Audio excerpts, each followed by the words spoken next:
ಶ್ರೀ ಗಣಪತಿ ಶಾರದಾ ಗುರುಭ್ಯೋ ನಮಃ. ವಸುದೇವ ಸುತಂ ದೇವಂ ಕಂಸಚಾಣೂರಮರ್ದನಂ ದೇವಕಿ ಪರಮಾನಂದಂ ಕೃಷ್ಣಂ ವಂದೇ ಜಗದ್ಗುರು. ಶ್ರೋತೃಗಳಿಗೆ ಶ್ರೀಮದ್ ಭಾಗವತದ ದ್ವಾದಶ ಸ್ಕಂದದಲ್ಲಿ ಪರೀಕ್ಷಿದ್ರಾಜನು ಪರಂಧಾಮವನ್ನು ಹೊಂದುವಿಕೆ, ಜನಮೇಜಯನ ಸರ್ಪಯಾಗ ಮತ್ತು ವೇದಗಳ ಶಾಖಾ ಭೇದಗಳು ಎಂಬ 6ನೆಯ ಅಧ್ಯಾಯಕ್ಕೆ ಸ್ವಾಗತ. ಸೂತ ಪುರಾಣಿಕರು ಶೌನಕಾದಿ ಮುನಿಗಳಿಗೆ ಹೇಳುತ್ತಾರೆ, ಏತನ್ನಿಶಮ್ಯ ಮುನಿನ ಬಿಹಿತಂ ಪರೀಕ್ಷಿದ್ವ್ಯಾಸಾತ್ಮಜೇನ ನಿಖಿಲಾತ್ಮದೃಶಾ ಸಮೇನ ತತ್ಪಾದ ಮೂಲ ಮುಪಸೃತ್ಯ ನತೇನ ಮೂರ್ಧ್ವ ಬದ್ಧಾಂಜಲಿಸ್ತ ವಿದಮಾಹ ಸವಿಷ್ಣುರಾತಃ.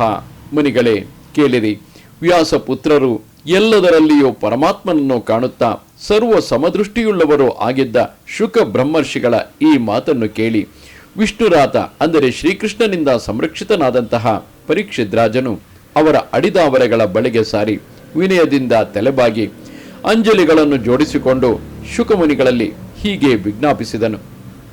ಸಿದ್ಧೋಸ್ಮ್ಯನುಗ್ರಹೀತೋಸ್ಮಿ ಭವತಾ ಕರುಣಾತ್ಮನ ಶ್ರಾವಿತೋ ಯಚ್ಛಮೇ ಸಾಕ್ಷಾತ್ ಅನಾದಿ ನಿಧನೋ ಹರಿಹಿ.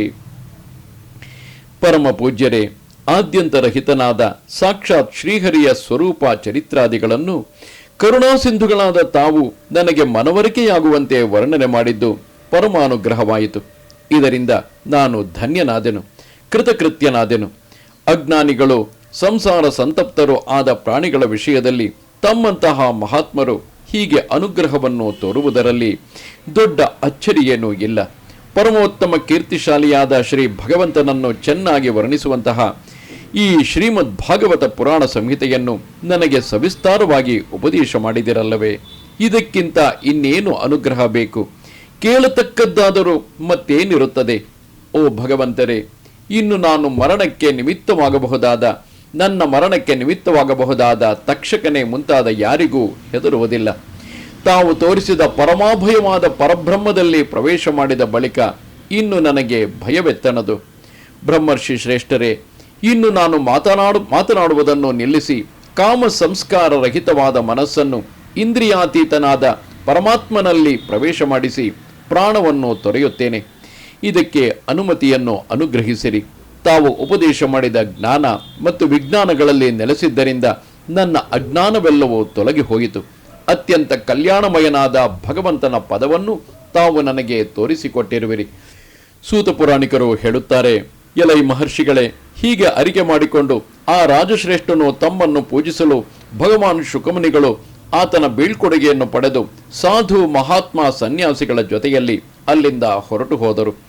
ರಾಜರ್ಷಿ ಪರೀಕ್ಷಿತನು ಕೂಡ ತನ್ನ ಅಂತರಾತ್ಮವನ್ನು ಪರಮಾತ್ಮನಲ್ಲಿ ನೆಲೆಗೊಳಿಸಿ ಧ್ಯಾನಮಗ್ನನಾದನು. ಪ್ರಾಣ ವೃತ್ತಿಯನ್ನು ನಿಲ್ಲಿಸಿ ವೃಕ್ಷದಂತೆ ನಿಶ್ಚೇಷ್ಟನಾದನು. ಆತನು ಗಂಗಾ ನದಿಯ ತೀರದಲ್ಲಿ ಪೂರ್ವಾಗ್ರವಾದ ದರ್ಭೆಗಳ ಮೇಲೆ ಉತ್ತರಾಭಿಮುಖವಾಗಿ ಕುಳಿತುಕೊಂಡಿದ್ದನು. ಸರ್ವ ಸಂಗರಹಿತನಾಗಿ ಎಲ್ಲ ಸಂಶಯಗಳನ್ನು ಕಳೆದುಕೊಂಡಿದ್ದ ಆ ಮಹಾಯೋಗಿಯು ಬ್ರಹ್ಮ ಸ್ವರೂಪದಲ್ಲಿ ಪ್ರತಿಷ್ಠಿತನಾಗಿ ಬಿಟ್ಟನು.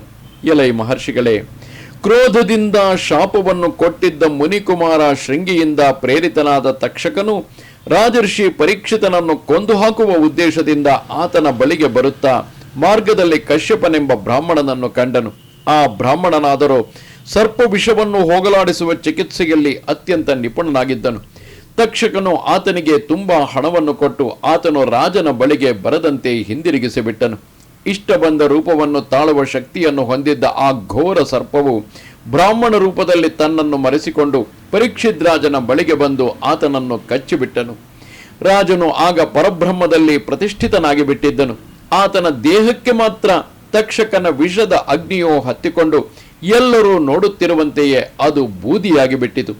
ಆಗ ಭೂಮಿಯಲ್ಲೂ ಆಕಾಶದಲ್ಲೂ ಮತ್ತು ಸರ್ವ ದಿಕ್ಕುಗಳಲ್ಲೂ ಗಟ್ಟಿಯಾಗಿ ಹಾಹಾಕಾರವು ಕೇಳಿಬರತೊಡಗಿತು. ದೇವತೆಗಳು, ಅಸುರರು ಮತ್ತು ಮನುಷ್ಯರೇ ಮುಂತಾದ ಎಲ್ಲರೂ ಮಹಾತ್ಮನಾದ ಆ ಪರೀಕ್ಷಿತನ ಪರಮ ಗತಿಯನ್ನು ಕಂಡು ಆಶ್ಚರ್ಯಭರಿತರಾದರು. ದೇವದೊಂದುಭಿವಾದ್ಯಗಳು ತಮಗೆ ತಾವೇ ಮೊಳಗತೊಡಗಿದವು. ಗಂಧರ್ವರು, ಅಪ್ಸರೆಯರು ಗಾನ ಮಾಡತೊಡಗಿದರು. ದೇವತೆಗಳು ಭಲೆ ಭಲೆ ಎಂದು ಹೊಗಳುತ್ತಾ ಹೂಮಳೆಯನ್ನು ಕರೆದರು. ತನ್ನ ತಂದೆಯನ್ನು ತಕ್ಷಕನು ಕಚ್ಚಿ ಕೊಂದನೆಂಬ ವಿಷಯವನ್ನು ಕೇಳಿ ಪರೀಕ್ಷಿತನ ಪುತ್ರನಾದ ಜನಮೇಜಯ ಮಹಾರಾಜನಿಗೆ ಮಿತಿಮೀರಿದ ಕೋಪ ಉಂಟಾಯಿತು. ಆತನು ಬ್ರಾಹ್ಮಣ ಸಹಿತನಾಗಿ ಸರ್ಪಯಜ್ಞವನ್ನು ಪ್ರಾರಂಭಿಸಿ ಅದರಲ್ಲಿದ್ದ ಅಗ್ನಿಕುಂಡದಲ್ಲಿ ಬಂದು ಬೀಳುವಂತೆ ಸರ್ಪಗಳನ್ನು ಮಂತ್ರ ಬಲದಿಂದ ಆಹ್ವಾನಿಸಿದನು. ಆ ಯಜ್ಞದಲ್ಲಿ ಉರಿಯುತ್ತಿದ್ದ ಅಗ್ನಿಯಲ್ಲಿ ದೊಡ್ಡ ದೊಡ್ಡ ಸರ್ಪಗಳು ಬಿದ್ದು ಸುಟ್ಟು ಹೋಗುತ್ತಿರುವುದನ್ನು ಕಂಡು ತಕ್ಷಕನಿಗೆ ತುಂಬಾ ಭಯವುಂಟಾಗಿ ಗಾಬರಿಯಿಂದ ಆತನು ಇಂದ್ರನನ್ನು ಮೊರೆಹೊಕ್ಕನು. ಆ ತಕ್ಷಕನು ಬರದೇ ಇರುವುದನ್ನು ಕಂಡು ಜನಮೇಜಯನು, ಬ್ರಾಹ್ಮಣ ಶ್ರೇಷ್ಠರೇ, ಸರ್ಪಾಧಮನಾದ ತಕ್ಷಕ ಏಕೆ ಇನ್ನೂ ಅಗ್ನಿಯಲ್ಲಿ ಬಿದ್ದು ಭಸ್ಮವಾಗುತ್ತಿಲ್ಲ ಹೇಳಿರಿ ಎಂದು ಕೇಳಲು ಬ್ರಾಹ್ಮಣರು, ಮಹಾರಾಜ, ಆ ನೀಚನು ಇಂದ್ರನನ್ನು ಶರಣು ಹೊಂದಿ ಆತನಿಂದ ರಕ್ಷಿಸಲ್ಪಡುತ್ತಿದ್ದಾನೆ. ಇಂದ್ರನು ಆತನನ್ನು ತಡೆದು ಹಿಡಿದಿರುವುದರಿಂದ ಆತನು ಬಂದು ಬೆಂಕಿಯಲ್ಲಿ ಬೀಳುತ್ತಿಲ್ಲ ಎಂದು ಉತ್ತರ ನೀಡಿದರು. ಮಹಾ ಬುದ್ಧಿಶಾಲಿಯಾದ ಪರೀಕ್ಷಿತ ಪುತ್ರನು, ಋತ್ವಿಜರೇ, ನೀವು ಇಂದ್ರ ಸಹಿತನಾದ ತಕ್ಷಕನನ್ನೇ ಬೆಂಕಿಯಲ್ಲಿ ಬೀಳಿಸಬಾರದೇಕೆ ಎಂದು ಆದೇಶ ನೀಡಲು ಆ ಬ್ರಾಹ್ಮಣರು, ಎಲೈ ತಕ್ಷಕನೇ, ನೀನು ಇಂದ್ರ ಸಹಿತನಾಗಿ ಈ ಅಗ್ನಿಕುಂಡದಲ್ಲಿ ಬಂದು ಬೀಳು ಎಂದು ಮಂತ್ರಬಲದಿಂದ ಆತನನ್ನು ಅಗ್ನಿಕುಂಡದೊಳಕ್ಕೆ ಆಹ್ವಾನಿಸಿದರು. ಬ್ರಾಹ್ಮಣರು ಹಾಗೆ ಆಕರ್ಷಣ ಮಂತ್ರವನ್ನು ಪಠಿಸಿದೊಡನೆಯೇ ಇಂದ್ರನು ತನ್ನ ಸ್ಥಾನದಿಂದ ಕದಲಬೇಕಾಯಿತು. ವಿಮಾನದಲ್ಲಿ ಕುಳಿತ ಇಂದ್ರನು ತಕ್ಷಕನು ಕಡು ಗಾಬರಿಗೊಂಡರು. ವಿಮಾನವು ಕೆಳಗೆ ಬೀಳುತ್ತಾ ಗಿರಗಿರನೆ ಸುತ್ತತೊಡಗಿತು. ಹೀಗೆ ದೇವರಾಜನು ತಕ್ಷಕನೊಡನೆ ವಿಮಾನದಿಂದ ಅಗ್ನಿಕುಂಡಕ್ಕೆ ಬಂದು ಬೀಳುತ್ತಿರುವುದನ್ನು ಕಂಡು ಅಂಗೀರಸರ ಪುತ್ರ ದೇವಪುರೋಹಿತ ಬೃಹಸ್ಪತಿಯು ಜನಮೇಜಯನನ್ನು ಸಂಬೋಧಿಸಿ, ರಾಜೇಂದ್ರ, ಈ ಸರ್ಪನಾಯಕ ತಕ್ಷಕನನ್ನು ವಧಿಸುವುದು ನಿನಗೆ ತಕ್ಕುದಲ್ಲ. ಏಕೆಂದರೆ ಈತನು ಅಮೃತ ಪಾನ ಮಾಡಿ ಅಜರಾಮರನಾಗಿದ್ದಾನೆ. ಜಗತ್ತಿನಲ್ಲಿ ಪ್ರಾಣಿಗಳಿಗೆ ಜೀವನ, ಮರಣ ಮತ್ತು ಅನಂತರದ ಗತಿ ಇವೆಲ್ಲವೂ ಅವುಗಳ ಕರ್ಮಕ್ಕೆ ಅನುಗುಣವಾಗಿಯೇ ಆಗುತ್ತವೆ. ಒಬ್ಬನು ಮತ್ತೊಬ್ಬನಿಗೆ ಸುಖ ದುಃಖಗಳನ್ನು ಉಂಟು ಮಾಡುವುದಕ್ಕೆ ಆ ಕರ್ಮವನ್ನು ಬಿಟ್ಟು ಬೇರೆ ಯಾವುದಕ್ಕೂ ಸಾಧ್ಯವಿಲ್ಲ. ಲೋಕದಲ್ಲಿ ಬಹುಮಂದಿ ಜನರು ಸರ್ಪ, ಚೋರರು, ಬೆಂಕಿ, ಮಿಂಚು, ಸಿಡಿಲು ಮುಂತಾದವುಗಳಿಂದಲೂ, ಹಸಿವು, ಬಾಯಾರಿಕೆ, ರೋಗ ಇತ್ಯಾದಿ ಕಾರಣಗಳಿಂದಲೂ ಸಾವನ್ನಪ್ಪುವುದನ್ನು ನಾವು ಕಾಣುತ್ತೇವೆ. ಆದರೆ ವಾಸ್ತವವಾಗಿ ಅವರ ಸಾವಿಗೆ ಕಾರಣವಾದದ್ದು ಅವರವರ ಪ್ರಾರಬ್ಧ ಕರ್ಮ ಮಾತ್ರವೇ. ತಮ್ಮ ಪ್ರಾರಬ್ಧ ಕರ್ಮದ ಫಲವಾಗಿಯೇ ಅವು ಆ ಗತಿಯನ್ನು ಹೊಂದುತ್ತವೆ. ನೀನು ಯಜ್ಞದಲ್ಲಿ ಬಹಳಷ್ಟು ನಿರಪರಾಧಿ ಸರ್ಪಗಳನ್ನು ಸುಟ್ಟು ಹಾಕಿದ್ದೀಯೆ. ಈ ಅಭಿಚಾರಿಕವಾದ ಯಜ್ಞದ ಫಲ ಕೇವಲ ಪ್ರಾಣಿಹಿಂಸೆಯ ಪಾಪವೇ ಆಗುವುದು. ಆದುದರಿಂದ ಅದನ್ನು ನಿಲ್ಲಿಸಿಬಿಡು. ಜನೈರ್ದಿಷ್ಟಂ ಹಿ ಭುಜ್ಯತೆ, ಜನರೆಲ್ಲರೂ ತಮ್ಮ ತಮ್ಮ ಅದೃಷ್ಟದ ಫಲವನ್ನು ತಾವೇ ಅನುಭವಿಸುವರು ಎಂದು ಉಪದೇಶ ಮಾಡಿದನು. ಸೂತ ಪುರಾಣಿಕರು ಹೇಳುತ್ತಾರೆ, ಎಲೈ ಮಹರ್ಷಿಗಳೇ, ಜನಮೇಜಯ ಮಹಾರಾಜನು ಋಷಿಶ್ರೇಷ್ಠರಾದ ಬೃಹಸ್ಪತಿಗಳ ಮಾತನ್ನು ಶಿರಸ ವಹಿಸಿ ತಮ್ಮ ಅಪ್ಪಣೆಯಂತೆ ಎಂದು ನುಡಿದು ಸರ್ಪಯಜ್ಞವನ್ನು ನಿಲ್ಲಿಸಿಬಿಟ್ಟನು. ಆ ದೇವಗುರುವನ್ನು ವಿಧಿಪೂರ್ವಕವಾಗಿ ಪೂಜಿಸಿದನು. ಇದೆಲ್ಲ ಭಗವಂತನ ಮಹಾಮಾಯೆಯೇ ಆಗಿದೆ. ಮಹರ್ಷಿಗಳೇ, ಮಹರ್ಷಿಯಾದ ಶೃಂಗಿಗೆ ಕ್ರೋಧವು ಬಂದದ್ದು, ರಾಜನಿಗೆ ಶಾಪವು ತಗುಲಿ ಆತನು ಮೃತನಾದುದು ಮತ್ತು ಜನಮೇಜಯನಿಗೆ ಕೋಪ ಬಂದು ಸರ್ಪಗಳ ನಾಶವಾದದ್ದು, ಇದಕ್ಕೆಲ್ಲ ಆ ವೈಷ್ಣವಿ ಮಾಯೆಯೇ ಕಾರಣ. ಭಗವಂತನಿಗೆ ಆತ್ಮದಂತೆ ಪ್ರಿಯರಾಗಿರುವ ಶುದ್ಧ ಜೀವಿಗಳಲ್ಲೂ ಕೂಡ ಶರೀರದಲ್ಲಿ ಕ್ರೋಧವೇ ಮುಂತಾದ ಗುಣವೃತ್ತಿಗಳಿಂದ ಮೋಹ ಉಂಟಾಗಿ ಒಬ್ಬನು ಮತ್ತೊಬ್ಬನಿಗೆ ದುಃಖವನ್ನು ಉಂಟು ಮಾಡುವುದು, ತಾನು ದುಃಖಕ್ಕೆ ಒಳಗಾಗುವುದು, ತನ್ನ ಪ್ರಯತ್ನದಿಂದ ಇದನ್ನು ನಿವೃತ್ತಿಗೊಳಿಸಲು ಸಾಧ್ಯವಾಗದೆಯೇ ಇರುವುದು ಇತ್ಯಾದಿಗಳನ್ನು ನೋಡುತ್ತೇವೆ. ಇದಕ್ಕೆ ಆತನ ಮಾಯೆಯೇ ಕಾರಣವು. ನಯತ್ರ ದಂಬಿತ್ಯ ಭಯ ವಿರಾಜಿತ ಮಾಯಾತ್ಮವಾದಿ ಸಕೃತಾತ್ಮವಾದಿಭಿಃ ನಯದ್ವಿವಾದೋ ವಿವಿಧಸ್ತದಾಶ್ರಯೋ ಮನಶ್ಚ ಸಂಕಲ್ಪ ವಿಕಲ್ಪ ವೃತ್ತಿಯತ್. ಆದರೆ ಆ ಪರಮಾತ್ಮ ಸ್ವರೂಪದಲ್ಲಿ ಮಾಯೆಯ ಕಾರ್ಯವು ನಡೆಯುವುದಿಲ್ಲ. ಈತನು ಮಾಯಾ ಕಪಟವುಳ್ಳವನು, ದಂಬಾಚಾರವುಳ್ಳವನು ಎಂದು ಬುದ್ಧಿಯಲ್ಲಿ ಸ್ಫುರಿಸುವ ಯಾವ ಮಾಯೆಯುಂಟೋ ಅದು ಆತ್ಮಜ್ಞರು ಆತ್ಮವನ್ನು ಕುರಿತು ಚರ್ಚೆ ಮಾಡುತ್ತಿರುವಾಗ ಭಯಗೊಂಡಂತೆ ತನ್ನ ಕಾರ್ಯವಾದ ಮೋಹಾದಿಗಳನ್ನು ಉಂಟು ಮಾಡುವುದಿಲ್ಲ. ಮಾಯೆಯನ್ನು ಆಶ್ರಯಿಸಿರುವ ಬಗೆ ಬಗೆಯ ವಿವಾದಗಳು ಪರಮಾತ್ಮನ ಸ್ವರೂಪದಲ್ಲಿ ಇಲ್ಲವಾಗಿದೆ.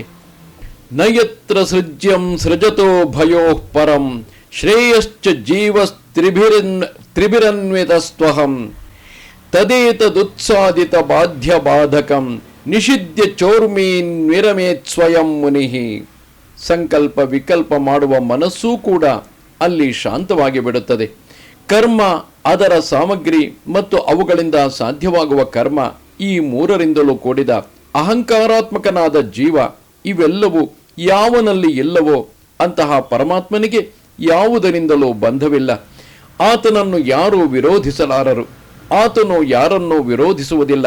ಅಂತಹ ಆ ಪರಮ ಪದದ ಸ್ವರೂಪವನ್ನು ಅರಿತವನು ಮನಸ್ಸಿನಲ್ಲಿ ಏಳುವ ಅಹಂಕಾರವೇ ಮುಂತಾದ ತರಂಗಗಳನ್ನು ನಿಷೇಧಿಸಿ ತನ್ನ ಆತ್ಮಸ್ವರೂಪದಲ್ಲಿ ತನಗೆ ತಾನೇ ವಿಹರಿಸುತ್ತಿರಬೇಕು. ಇದೂ ಅಲ್ಲ ಇದೂ ಅಲ್ಲ ಎಂದು ಆ ಪರಮಾತ್ಮನನ್ನು ಬಿಟ್ಟು ಉಳಿದುದೆಲ್ಲವನ್ನು ಪರಿತ್ಯಜಿಸಲು ಬಯಸುವ ಜ್ಞಾನಿಗಳು ದುರ್ಭಾವನೆಗಳನ್ನು ಬಿಟ್ಟು ಅನನ್ಯವಾದ ಪ್ರಭಾವದಿಂದ ಯಾವುದನ್ನು ಆಲಿಂಗನ ಮಾಡಿಕೊಂಡು ಸಮಾಧಿಯಲ್ಲಿ ಪ್ರವೇಶಿಸಿ ನೆಲೆ ಪಡೆಯುತ್ತಾರೆಯೋ ಅದೇ ವಿಷ್ಣುವಿನ ಪರಮ ಪದವು. ಯಾರಿಗೆ ದೇಹ ಮತ್ತು ಮನೆಗಳ ವಿಷಯದಲ್ಲಿ ನಾನು ನನ್ನದು ಎಂಬ ದುರಾಸಕ್ತಿ ಇಲ್ಲವೋ ಅವರು ತಾನೇ ಆ ವಿಷ್ಣುವಿನ ಪರಮ ಪದ ಅಂದರೆ ಪರಮ ಸ್ವರೂಪ ಪರಮ ಸ್ಥಾನವನ್ನು ಪಡೆಯುವರು. ಈ ಪರಮ ಪದವನ್ನು ಪಡೆಯಲು ಬಯಸುವವರು ಇತರರು ಹೇಳಬಹುದಾದ ಮರ್ಯಾದೆ ಮೀರಿದ ಕೆಟ್ಟ ಮಾತುಗಳನ್ನು ಸಹಿಸಿಕೊಳ್ಳಬೇಕು. ಇದಕ್ಕೆ ಪ್ರತಿಯಾಗಿ ಯಾರನ್ನು ಅವಮಾನಗೊಳಿಸಬಾರದು. ಕ್ಷಣಭಂಗುರವಾದ ದೇಹದಲ್ಲಿ ಅಹಂಕಾರ ಮಮಕಾರಗಳನ್ನು ಇಟ್ಟುಕೊಂಡು ಯಾರಲ್ಲಿಯೂ ವೈರವನ್ನು ಕಟ್ಟಿಕೊಳ್ಳಬಾರದು. ನಮೋ ಭಗವತೆ ತಸ್ಮೈ ಕೃಷ್ಣಾಯ ಕೊಂಠ ಮೇಧಸೆ ಯತ್ಪಾದಾಂಬುರಹ ಧ್ಯಾನಾತ್ ಸಂಹಿತಾ ಮಧ್ಯಗಾಮಿ ಮಾಂ.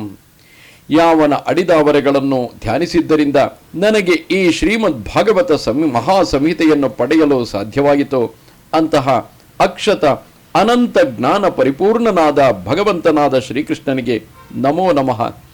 ಸೂತ ಪುರಾಣಿಕರ ಈ ಪ್ರವಚನವನ್ನು ಕೇಳಿದ ಶೌನಕಾದಿ ಮುನಿಗಳು, ಎಲೈ ಸಾಧು ಶಿರೋಮಣಿಯೇ, ಮಹಾತ್ಮರು ವೇದಗಳಿಗೆ ಆಚಾರ್ಯರು ಆದ ಪೈಲನೆ ಮುಂತಾದ ವೇದವ್ಯಾಸರ ಶಿಷ್ಯರು ವೇದಗಳನ್ನು ಹೇಗೆ ವಿಭಾಗ ಮಾಡಿದರು ಎಂಬುದನ್ನು ತಿಳಿಸಿ ಎಂದು ಪ್ರಾರ್ಥಿಸಿದರು.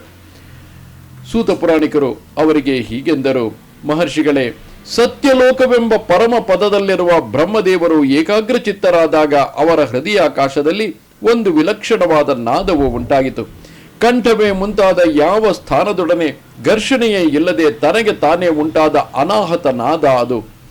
ಕಿವಿಗಳನ್ನು ಮನೋವೃತ್ತಿಗಳನ್ನು ತಡೆಗಟ್ಟಿದಾಗ ಯೋಗಿಗಳು ಕೇಳುವ ನಾದ ಅದು. ಮಹಾಯೋಗಿಗಳು ಈ ಅನಾಹತ ನಾದವನ್ನು ಉಪಾಸನೆ ಮಾಡುವುದರಿಂದ ದ್ರವ್ಯ ಕ್ರಿಯಾ ಕಾರಕಗಳೆಂಬ ಮುಬ್ಬಗೆಯ ಮಲಗಳನ್ನು ಕೊಡವಿಕೊಂಡು ಹುಟ್ಟು ಸಾವುಗಳಿಲ್ಲದ ಮೋಕ್ಷ ಗತಿಯನ್ನು ಪಡೆಯುತ್ತಾರೆ. ಅನಾಹತ ನಾದದಿಂದ ಯಾವುದು ಅಂದರೆ ಅಕಾರ ಉಕಾರ ಮಕಾರಗಳೆಂಬ 3 ವರ್ಣಗಳಿಂದ ಅಥವಾ 3 ಮಾತ್ರೆಗಳಿಂದ ಕೂಡಿದೆಯೋ, ಯಾವುದರ ಉತ್ಪತ್ತಿಯನ್ನು ಯೋಗಿಗಳಲ್ಲದವರು ಅರಿಯಲಾರರೋ, ಯಾವುದು ಸ್ವಯಂ ಪ್ರಕಾಶವಾಗಿದೆಯೋ ಅಂತಹ ಭಗವಂತನಾದ ಪರಬ್ರಹ್ಮ ಪರಮಾತ್ಮನಿಗೆ ವಾಚಕವಾದ ಓಂಕಾರವು ಉಂಟಾಯಿತು.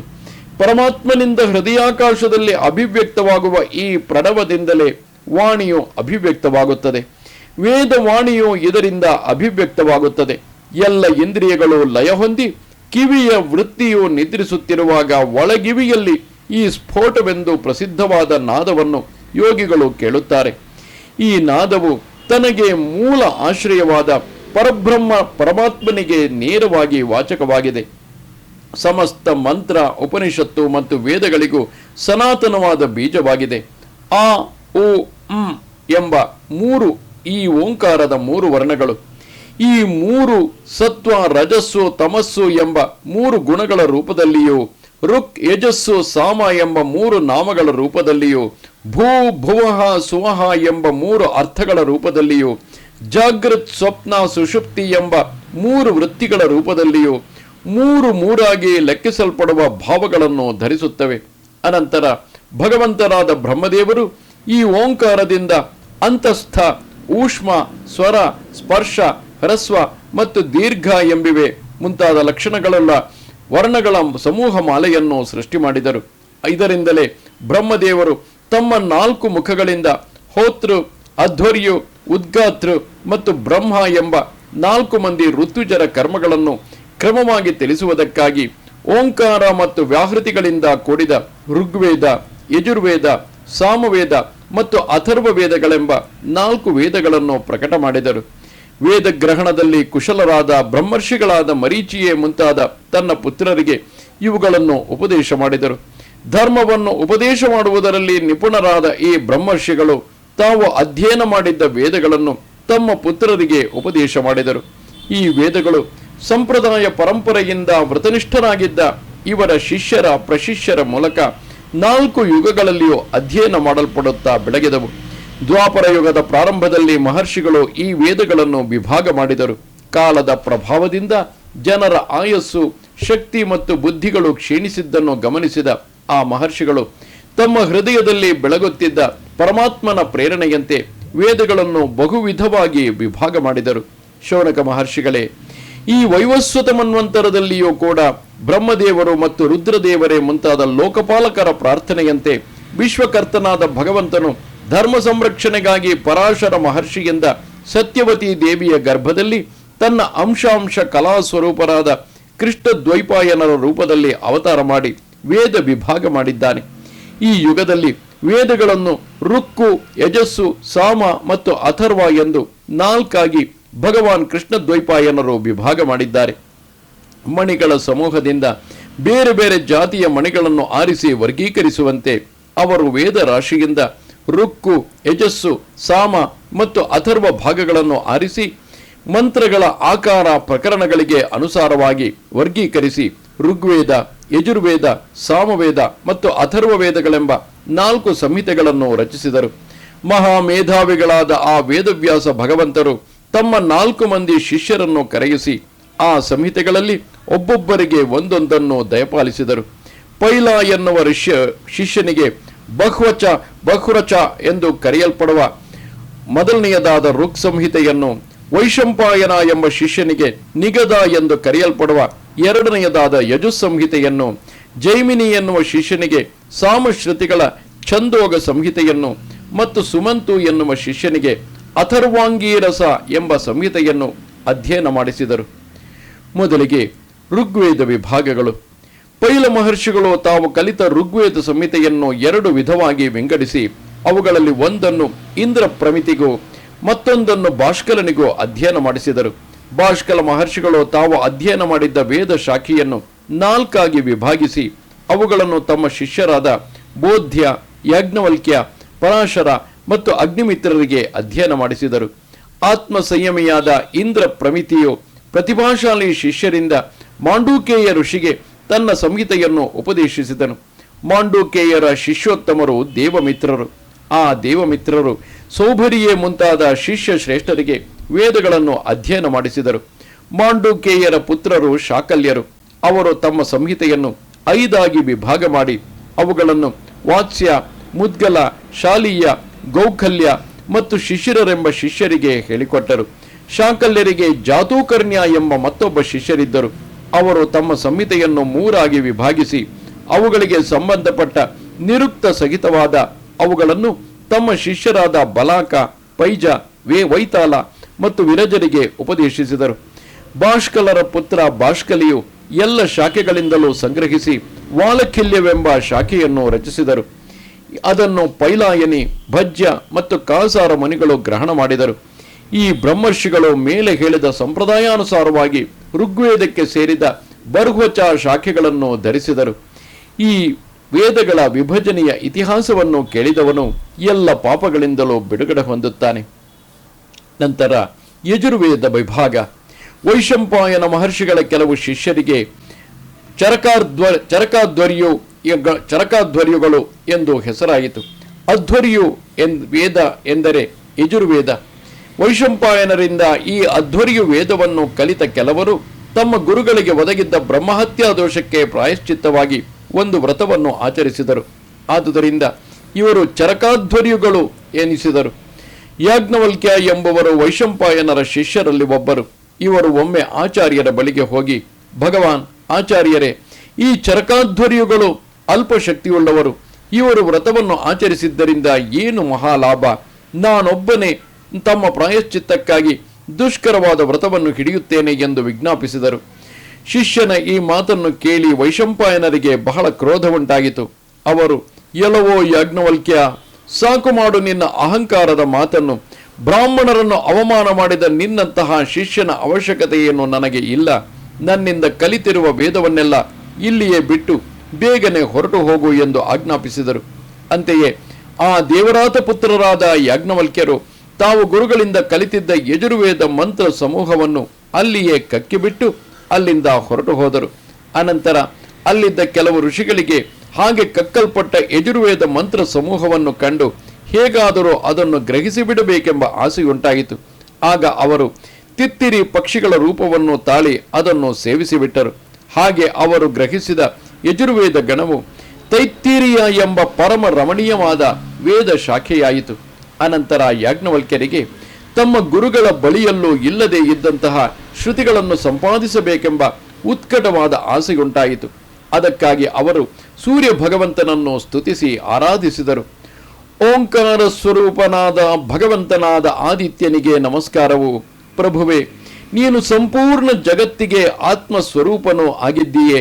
ಬ್ರಹ್ಮದೇವರಿಂದ ಪ್ರಾರಂಭವಾಗಿ ಹುಲ್ಲು ಕಡ್ಡಿಯವರೆಗಿನ ಯಾವ ಜರಾಯುಜ, ಅಂಡಜ, ಸ್ವೇದಜ ಮತ್ತು ಉದ್ಭಿಜ್ಜ ಎಂಬ 4 ಬಗೆಯ ಪ್ರಾಣಿಗಳುಂಟೋ ಅವೆಲ್ಲದರ ಹೃದಯದೊಳಗೂ ಮತ್ತು ಹೊರಗೂ ಆಕಾಶದಂತೆ ಒಂದೇ ಸಮನಾಗಿ ವ್ಯಾಪಿಸಿದರೂ ಉಪಾಧಿಯ ಧರ್ಮಗಳು ಅಂಟದೇ ಇರುವ ಅದ್ವಿತೀಯನಾದ ಭಗವಂತನೇ ಆಗಿದ್ದೀಯೇ. ಕ್ಷಣ, ಲವ, ನಿಮೇಷ ಮುಂತಾದ ಅವಯವಗಳಿಂದ ಕೂಡಿದ ಸಂವತ್ಸರಗಳ ಮೂಲಕವೂ ಮತ್ತು ನೀರನ್ನು ತೆಗೆದುಕೊಳ್ಳುವಿಕೆ ಮತ್ತು ಸುರಿಸುವಿಕೆ ಎಂಬ ಕರ್ಮಗಳ ಮೂಲಕವೂ ಸಮಸ್ತ ಲೋಕಗಳ ಜೀವನಯಾತ್ರೆಯನ್ನು ನಿರ್ವಹಿಸುತ್ತಿರುವವನು ನೀನೊಬ್ಬನೇ. ಎಲೈ ಪ್ರಭುವೆ, ದೇವದೇವೋತ್ತಮನೇ, ಸವಿತೃದೇವನೇ, ಪ್ರತಿದಿನವೂ 3 ಸಂಧ್ಯಾ ಸಮಯಗಳಲ್ಲೂ ವೇದ ವಿಧಿಗೆ ಅನುಸಾರವಾಗಿ ಯಾರು ನಿನ್ನನ್ನು ಉಪಾಸನೆ ಮಾಡುತ್ತಾರೆಯೋ ಅವರ ಸಮಸ್ತ ಪಾಪಗಳನ್ನು ಮತ್ತು ದುಃಖಗಳ ಬೀಜಗಳನ್ನು ನೀನು ಹುರಿದು ಬಿಡುವೆ. ನೀನು ಸಮಸ್ತ ಸೃಷ್ಟಿಗೆ ಮೂಲ ಕಾರಣನು ಮತ್ತು ಸಮಸ್ತ ಐಶ್ವರ್ಯಗಳಿಗೆ ಸ್ವಾಮಿಯೂ ಆಗಿದ್ದೀಯೆ. ಇಂತಹ ನಿನ್ನ ತೇಜೋಮಯವಾದ ಮಂಡಲವನ್ನು ನಾವು ಏಕಾಗ್ರತೆಯಿಂದ ಧ್ಯಾನಿಸುತ್ತೇವೆ. ಭಗವಂತ, ನೀನು ಎಲ್ಲರ ಆತ್ಮವೋ ಅಂತರ್ಯಾಮಿಯೋ ಆಗಿದ್ದೀಯೆ. ಜಗತ್ತಿನಲ್ಲಿರುವ ಸಮಸ್ತ ಚರಾಚರ ಪ್ರಾಣಿಗಳಿಗೂ ಆಸರೆಯಾಗಿದ್ದೀಯೆ. ಅವರ ಅಚೇತನವಾದ ಮನಸ್ಸು, ಇಂದ್ರಿಯ ಮತ್ತು ಪ್ರಾಣಗಳಿಗೆ ಪ್ರೇರಕರಾಗಿದ್ದೀಯೆ. ಓ ದೇವನೇ, ಈ ಲೋಕವು ಪ್ರತಿದಿನವೂ ಕಗ್ಗತ್ತಲೆ ಎಂಬ ಹೆಬ್ಬಾವಿನ ಬಾಯಿಗೆ ಸಿಲುಕಿ ಅಚೇತನವಾಗಿ ಶವದಂತೆ ಆಗಿಬಿಡುವುದನ್ನು ಕಂಡು ಪರಮ ಕರುಣಾಸ್ವರೂಪನಾದ ನೀನು ಅವುಗಳ ಮೇಲೆ ದಯೆಯನ್ನು ಬೀರಿ ನಿನ್ನ ದೃಷ್ಟಿ ಮಾತ್ರದಿಂದಲೇ ಅವುಗಳನ್ನು ಎಬ್ಬಿಸುತ್ತೀಯೆ ಮತ್ತು ಪರಮ ಕಲ್ಯಾಣಕ್ಕೆ ಸಾಧನವಾದ ಪ್ರತಿದಿನದ ಆಯಾ ಸಮಯದ ಧರ್ಮಾನುಷ್ಠಾನಗಳಲ್ಲಿ ಆತ್ಮಕ್ಕೆ ಅಭಿಮುಖವಾಗುವಂತೆ ಮಾಡುತ್ತೀಯೆ. ರಾಜನು ದುಷ್ಟರನ್ನು ಭಯಪಡಿಸುತ್ತಾ ತನ್ನ ರಾಜ್ಯದಲ್ಲಿ ಸಂಚರಿಸುವಂತೆ ನೀನು ಕೂಡ ಚೋರರು, ಜಾರರು ಮುಂತಾದ ದುಷ್ಟರನ್ನು ಭಯಪಡಿಸುತ್ತಾ ಸಂಚಾರ ಮಾಡುತ್ತಿರುತ್ತೀಯೆ. ಎಲ್ಲ ದಿಕ್ಕುಗಳಲ್ಲಿಯೂ ಇರುವ ಎಲ್ಲ ದಿಕ್ಪಾಲಕರು ತಮ್ಮ ತಮ್ಮ ಜಾಗಗಳಲ್ಲಿ ತಮ್ಮ ಕಮಲದ ಮೊಗ್ಗಿನಂತೆ ಇರುವ ಅಂಜಲಿಗಳಿಂದ ನಿನಗೆ ಕಾಣಿಕೆಯನ್ನು ಸಮರ್ಪಿಸುತ್ತಾರೆ.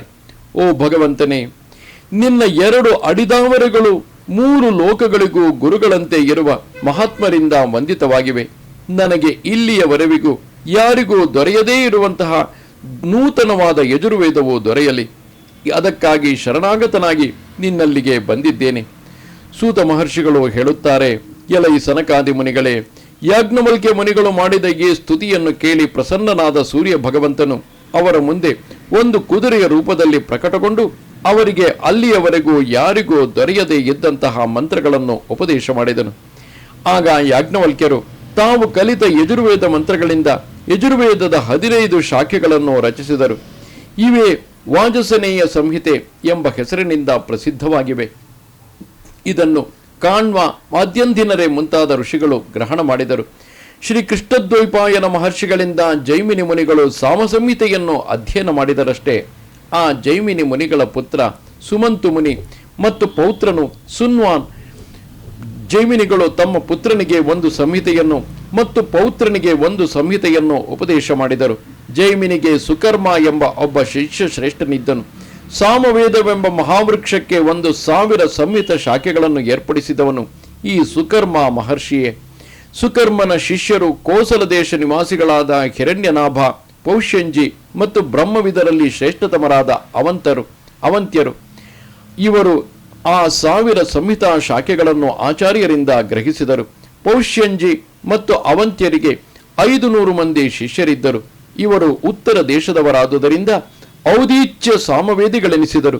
ಇವರನ್ನೇ ಕೆಲವರು ಪ್ರಾಚ್ಯರೆಂದು ಕರೆಯುವರು. ಇವರೆಲ್ಲರೂ ಒಂದೊಂದು ಸಂಹಿತೆಯನ್ನು ಅಧ್ಯಯನ ಮಾಡಿದರು. ಪೌಷ್ಯಂಜಿಗೆ ಹಿಂದೆ ಹೇಳಿದವರಲ್ಲದೆ ಲೌಗಾಕ್ಷಿ, ಮಾಂಗಲಿ, ಕುಲ್ಯ, ಕುಸೀದ ಮತ್ತು ಕುಕ್ಷಿ ಎಂಬ ಶಿಷ್ಯರು ಇದ್ದರು. ಇವರಲ್ಲಿ ಒಬ್ಬೊಬ್ಬರು 100 ಸಂಹಿತೆಗಳನ್ನು ಅಧ್ಯಯನ ಮಾಡಿದರು. ಹಿರಣ್ಯನಾಭರ ಶಿಷ್ಯರು ಕೃತ ಎನ್ನುವವರು. ಇವರು ತಮ್ಮ ಶಿಷ್ಯರಿಗೆ 24 ಸಂಹಿತೆಗಳನ್ನು ಉಪದೇಶಿಸಿದರು. ಉಳಿದ ಸಂಹಿತೆಗಳನ್ನು ಪರಮ ಸಂಯಮಿಗಳಾದ ಅವಂತ್ಯ ಮುನಿಗಳು ತಮ್ಮ ಶಿಷ್ಯರಿಗೆ ಉಪದೇಶ ಮಾಡಿದರು. ಇದು ಸಾಮವೇದದ ಪರಂಪರೆ. ಇಲ್ಲಿಗೆ ಮಹಾಪುರಾಣವು ಪರಪಾರಮಹಂಸ ಸಂಹಿತೆಯೂ ಆಗಿರುವ ಶ್ರೀಮದ್ ಭಾಗವತದಲ್ಲಿ 12 ಸ್ಕಂದದ 6ನೆಯ ಅಧ್ಯಾಯವೂ ಮುಗಿಯಿತು. ನಮಸ್ತೆ ಶಾರದೆ ದೇವಿ ಕಾಶ್ಮೀರ ಪುರವಾಸಿನಿ ತ್ವಾಮಹಂ ಪ್ರಾರ್ಥಯೇ ನಿತ್ಯಂ ವಿದ್ಯಾದಾನಂಚ ದೇಹಿಮೆ. ನಮಸ್ಕಾರ.